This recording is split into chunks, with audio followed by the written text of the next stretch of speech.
सोडून गेलेले परत आल्यास स्वागत, मात्र उमेदवारी नाही ठाकरेंच्या शिवसेनेचं ठरलं। राज आणि उद्धव ठाकरेंकडून कल्याण अंबरनाथच्या पदाधिकाऱ्यांना मार्गदर्शन, मनसे कार्यकर्त्यांशी संवाद ठेवण्याच्या सूचना।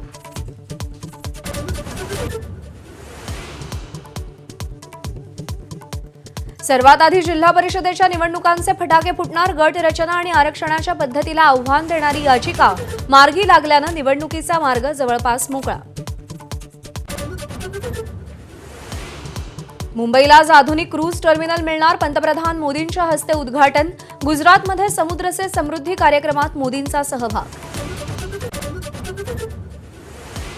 मुंबईतील मोनोरेल सेवा आजपासून अनिश्चित काळासाठी बंद, अभियांत्रिकी आणि तांत्रिक कामांसाठी बंद करण्याचा निर्णय।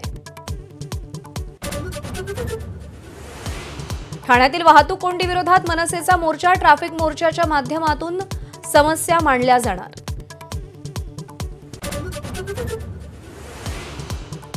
अमरावतीतील सुपर स्पेशालिटी रुग्णालय सुधारण्यासाठी आज काँग्रेसचं आंदोलन।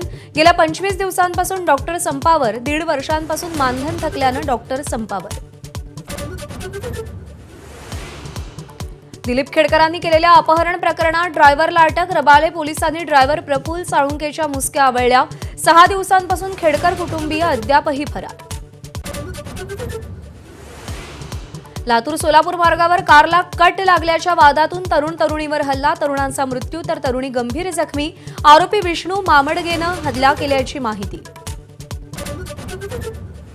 नाशिक आणि रत्नागिरी जिल्ह्यात गेल्या 2 दिवसांपासून पावसाचं थैमान, गंगापूर धरणातून पाण्याचा विसर्ग वाढवणार, तर रत्नागिरीमध्ये आणखी सरी कोसळण्याची शक्यता।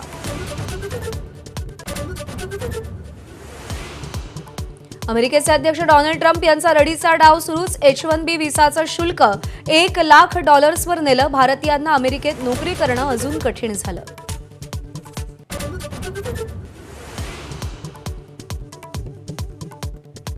आशिया चषक स्पर्धेमध्ये भारतीय संघाची विजयाची हॅट्रिक, ओमान विरुद्धच्या सामन्यात भारताचा 21 धावांनी विजय, तर नवख्या ओमाननंही भारताला कडवी झुंज दिली।